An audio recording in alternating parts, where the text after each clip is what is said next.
მოგესალმებით ყველას, ქართული ფეხბურთის განვითარების ფონდი და Sports Production სტუდიო წარმოგიდგენთ ფანების ლიგის მესამე სეზონის მორიგ მერვედფინალურ შეხვედრას.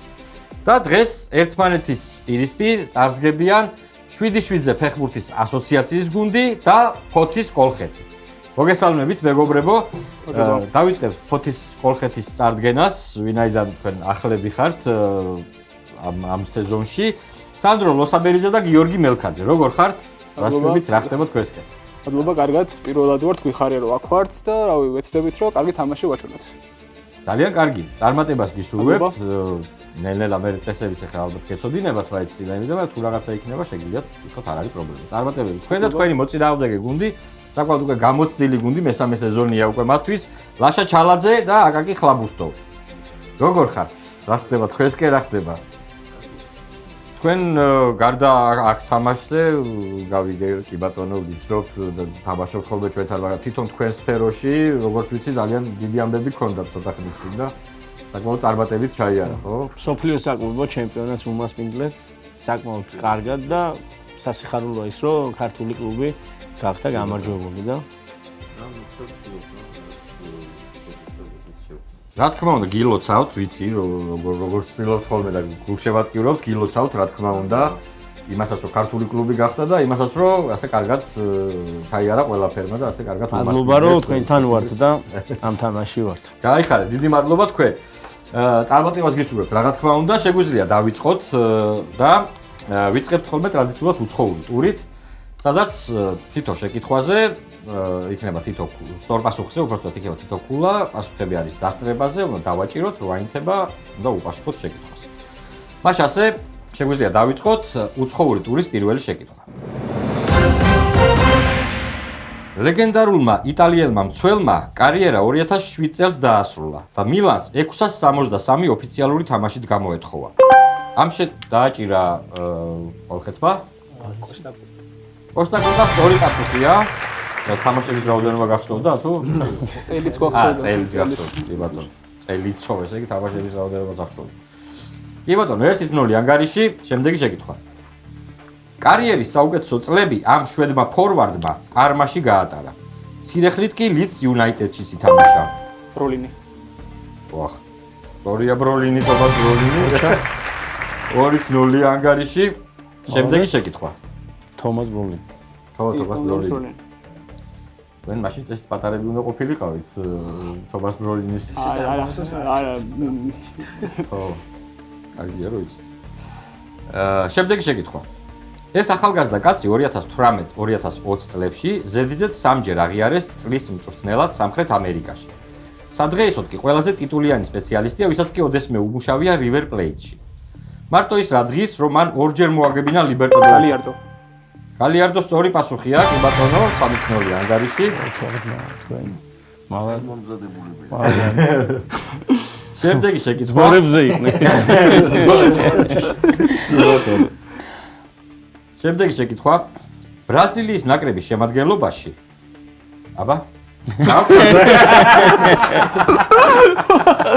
თან ეგრევე. ბრაზილიის ნაკრების შემადგენლობაში სოფლიო ჩემპიონატებზე ყველაზე მეტი ფეხბურთელი ამ კლუბმა მიავლინა. არადა ის სულაც არაა ყველაზე ტიტულიანი ბრაზილიაში. სულ 3-ჯერ გახდა ბრაზილიის ჩემპიონი. ლიბერტადორესის თასი კი ისტორიაში ერთადერთხელ მოიპოვა. კლუბს რამდენიმე მეტსახელი აქვს, მათ შორის ცეცხლი და ეული ვარსკვლავი. მთავარი მწვრთნელი დაასწრო 7-7-ზე ფეხბურთის ასოციაცია. ბოტაფოგო? ბოტაფოგოს სწორი პასუხია და თქვენს გახსენით ანგარიში 3-1-ია. მალადეც ჩვენ. რაზე გაგახსენდა? ვარსკვლავიო და თან ისეთი გუნდი არ არის ბოტაფოგო. კი ბატონო. 3-1 და შემდეგი შეკითხვა. ესპანეთის ნაკრებმა ისტორიაში ყველაზე მეტი თამაში 41 ამ ორ გუნდთან გამართა. ერთი პორტუგალიაა, მეორე კი თქვენ უნდა გამოიცნოთ. 21 საუკუნეში ამ გუნდების გზები დაასწრო კოლხეთმა.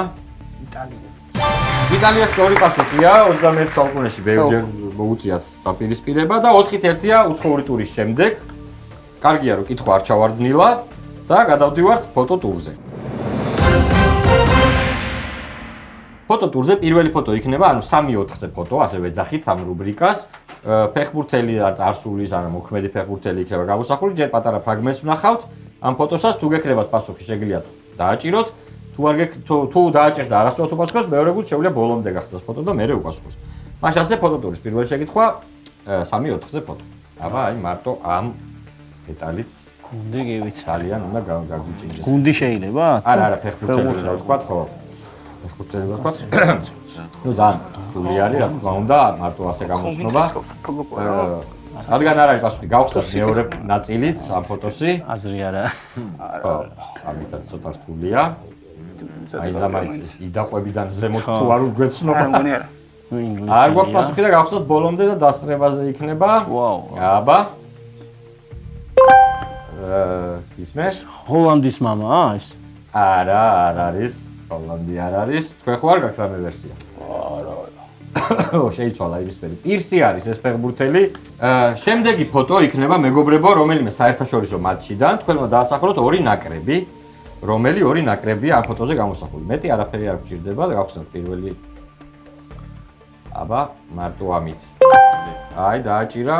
საბჭოთა კავშირი კი ბატონო. ბრაზილია? არ არის სწორი პასუხი. არ არის სწორი პასუხი და თქვენ შეგიძლიათ ეხავე თქვათ, მაგრამ ეხავე ვერ ვამბობ. შეგიძლია გავხსნათ, კი ბატონო.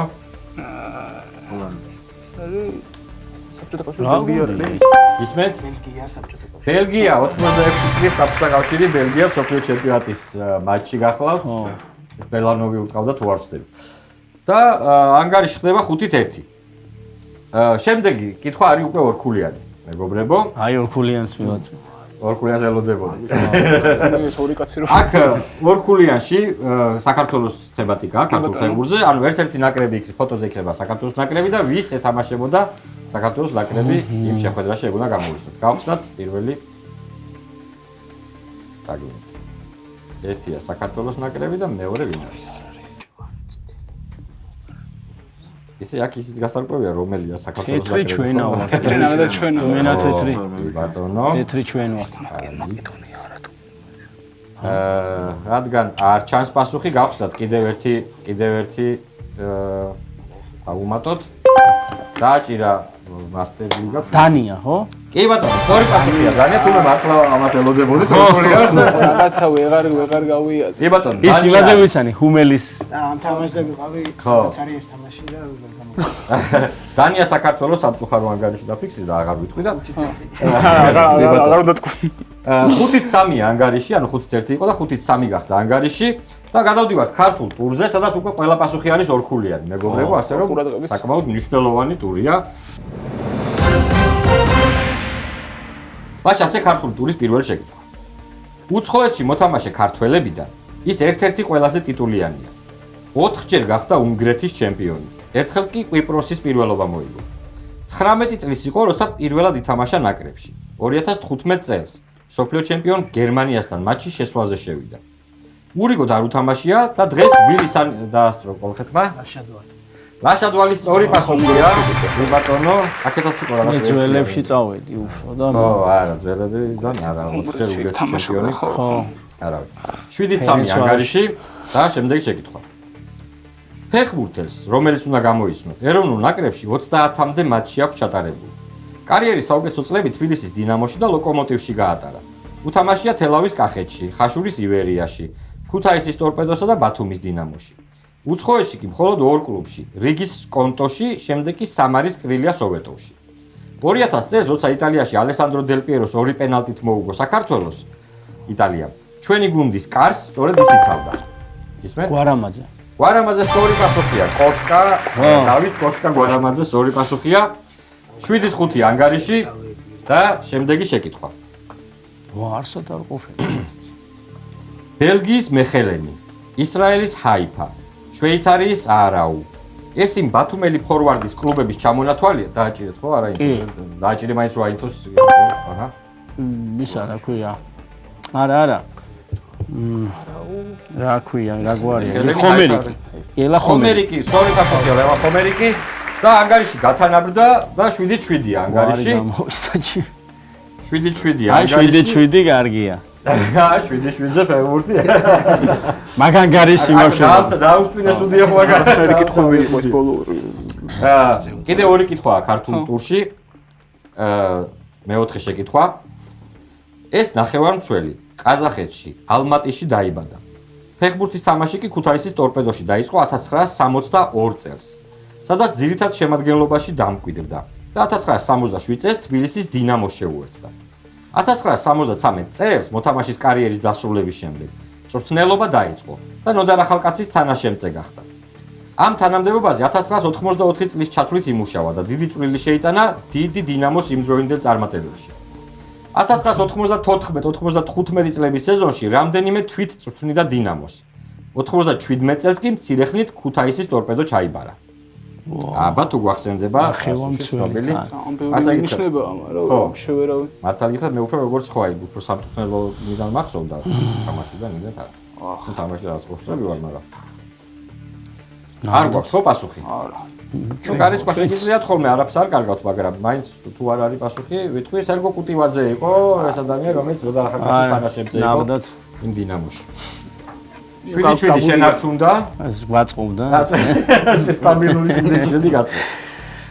შემდეგი. ქართული ტურის ბოლო შეკითხვა. ამ კლუბმა ერთადერთხელ ითამაშა ევროთასებზე 2004-2005 წლების სეზონში. როცა UEFA-ს თასზე აზერბაიჯანის შამქირს აჯობა. შემდეგ კი პოლონეთის ლეგიასთან დამარცხდა და კოლხეთი იყო პირველი? ეს იყო თბილისის. თბილისის სწორი პასუხია, კი ბატონო. ძალიან საყვარელი გუნდი, მართალი გითხრათ. და მე იმას სიმპათიური კარგი გუნდი. კი ბატონო, 9-7 მე იყო იქ რომ ანუ ჩამოთვლილი იყო ფეხბურთელები, ვინ იცავდა ამ კლუბის ღირსებას და ფრანგულ გუნდს რო ითამაშენ თბილისი არისო? ფრანგულს? ხო, ნილს თუ რენს თუ რომელი გას. რენს ოლიმპიეთან. ოლიმპი? აა. კარგი, 9-7 ანგარიში და გადავდივართ შემდეგ რუბრიკაზე, რომელიც გახლავთ სარბიელის არქივი. ძველი სარბიელიდან გამოჩნდება რაღაც პატარა ციტატა, რომელსაც მე წავიკითხავ, აქაც დასწრებაზე რა თქმა უნდა, თქვენ უნდა უპასუხოთ შეკითხვას. მოდი, ეხლა ამ შემთხვევაში კითხვას თავიდანვე წავიკითხავ. ვის სიტყვებს ციტირებდა სარბიელი 1996 წლის 24 მაისს? 1996 წლის 24 მაისს. ვის სიტყვებს ციტირებდა სარბიელი? ფოტო გავუშვათ. ჩემმა ფეხბურთელებმა მწვერვალს ვერ მიაღწიეს. ამაში დამნაშავე კი იუვენტუსი და ტრავმებია. თავს როდი ვიმაცლებ, ფაქტებს ვამბობ. პენალტებამდე მივხვდი, რომ თამაში წაგებული ქონდა, რადგან ბევრმა ფეხბურთელმა 11 მეტრიანის დარტყმას თავი აარიდა. კოლხეთმა დაასწრო ლუი ვან გაალი, რომელი აიაქსის მწვრთნელი იყო, მაშინ სწორი პასუხია, კი ბატონო, სწორი პასუხია ლუის ვან გაალი და ერთი ქულა დაგემატა თქვენ 10-7 ანგარიში. ეს იყო ერთქულიანი, რადგან უცხოურ ფეხბურთზე იყო და შემდეგი შეკითხვა იქნება ქართულ ფეხბურთზე და იქნება ორქულიანი. 10-7 ანგარიში და ეხლა დავსვავ კითხვას. ესე იგი 1995 წლის 26 დეკემბრის ნომერში გერმანული ჰომბურგის რომელ ფეხბურთელზე საუბრობს ასე ნიკა ჩხეიძე. თუ შეიძლება ფოტო კითხე, მაგრამ არ შეიძლება კაი სათავსობაში შეც არ კითხო. ეს ნახევარი ბალი დაიმსახურა, 4 მეურვე გამოუცვალეს, ჯერ ბრემე გააბითურა, მერე ვაგნერი, ჰოლენბახი, კადლეცი. ნემსაძის შეცვლის მერე ის მარტო დარჩა და მარტო კაცი ხომ გაგიგონია. რევაზ არველაძე? რეზი არველაძე სწორი პასუხია, ბატონო. და ანგარიში არის 12-7. ოჩა. არა, ორქულიანი იყო ეს, 12-7. და გადავდივართ ქალაქობანაზე.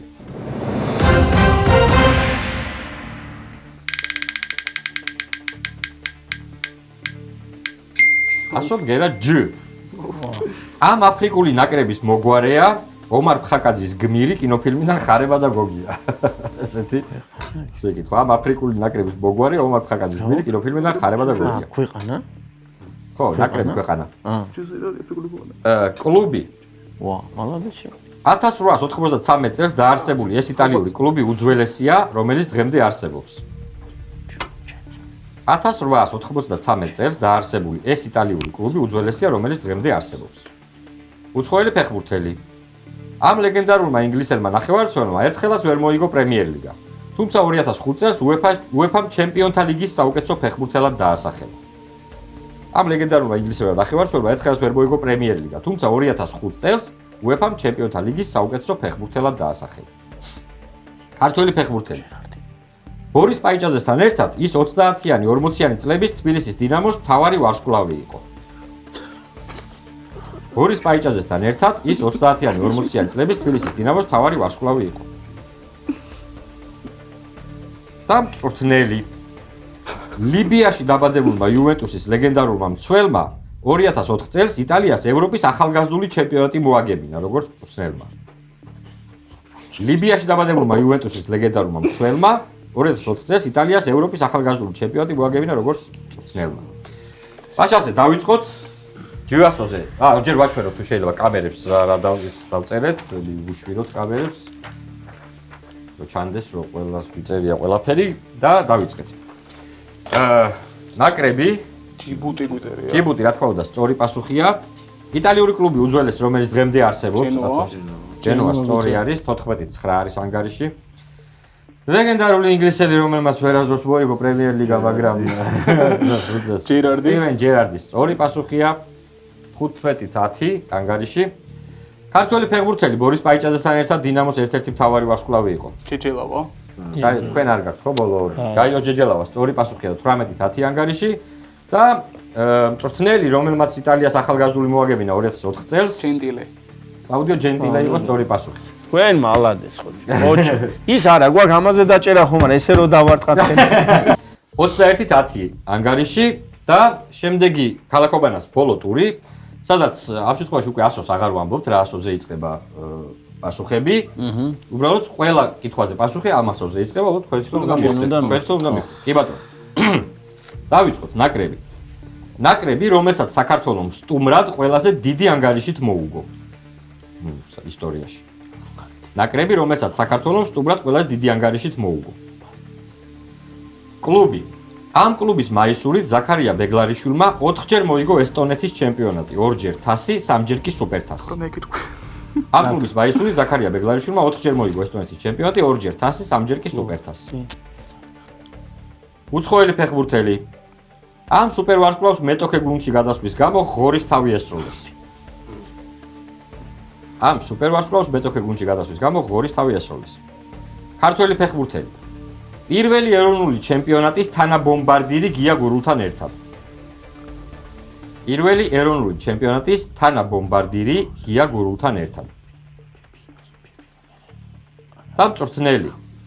სპორტის ხორცმეტის ბონდო დოლაბერიძის მეტსახელი. სპორტის ხორცმეტის ბონდო დოლაბერიძის მეტსახელი. დავასრულეთ და ვაჩვენოთ კამერებს თუ შეიძლება. არ არის ხო სწორი. 21-10 გვაქვს ანგარიში და აბა დავიწყოთ. ნაკრები, რომელსაც საქართველოს სტუმრად ყველაზე დიდი ანგარიშით მოუგო. ფარერების სწორი პასუხია 22-11. კლუბი, რომ ზაქარია ბეგლარიშვილი ესტონეთში, რომელთაც გახდა ჩემპიონი და თასები მოიგო. სწორი პასუხია 23-12. ღორის თავი ვის ესროლეს? ფიგუ 24-13. პირველი ეროვნული ჩემპიონატის თანაბომბარდირი გია გურულთან ერთად. ჩვენ ფიფიას დავწერეთ უბრალოდ არა. ფანცულაია, მამუკა ფანცულაია იყო სწორი პასუხი. 24-13 დარჩა და სპორტის ხორცმეტი ბონდო დოლაბერიძე. ფეოლა რა თქმა უნდა სწორი პასუხია და გილოცავთ მეგობრებო სადებიუტო შეხვედრაში გამარჯვებას. თქვენ გახვედით უკვე მეოთხედ ფინალში. თქვენ კი ბიჭებო ძალიან დიდი მადლობა კარგი თამაშისთვის, დაძაბული თამაშისთვის და წარმატებას გისურვებთ რა თქმა უნდა თქვენს სფეროშიც კონკრეტულად რაც ამბიციასაც თქვენ საქმიანობთ და რა თქმა უნდა გელოდებით მომდევნო სეზონებშიც. კიდევ ერთხელ წარმატებები მეგობრებო, მე კიდევ ერთხელ შეგახსენებთ რომ ჩვენი პროექტის წარმომადგენელია ქართული ფეხბურთის განვითარების ფონდი და Sports Production Studio. ჩვენი სეზონის გამარჯვებული წყვილი კი გაემგზავრება მომავალ წელს საქართველოს ეროვნული ნაკრების რომელიმე გასვლით შეხვედრაზე. დღეს ამით გევშნობებით, შევხვდებით ერთმანეთს ერთ კვირაში. კარგად ბრძანდებოდეთ.